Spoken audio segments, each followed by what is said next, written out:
Семен Коновалов родился в селе Ямбулатово Верхнеуслонского района, в армии с 18 лет. Летом 41-го, после окончания Куйбышевского пехотного училища, направлен на фронт командиром танкового взвода. В бою 13 июля 42 года в Ростовской области экипаж тяжелого танка КВ-1 под его командованием подбил 16 танков, 2 бронеавтомобиля и уничтожил 8 автомашин с живой силой противника. Часть экипажа сумела выбраться из горящего танка, некоторые погибли. Коновалова тоже посчитали погибшим, представили к званию Героя Советского Союза посмертно.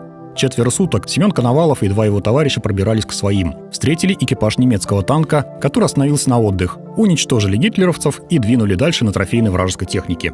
Еще 3 месяца лейтенант Коновалов воевал на добытом у немцев трофее, нарисовав на башне красную звезду.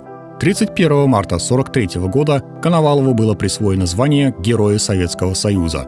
Прошел Сталинград, Курскую дугу, окончил войну в Германии командиром танкового батальона.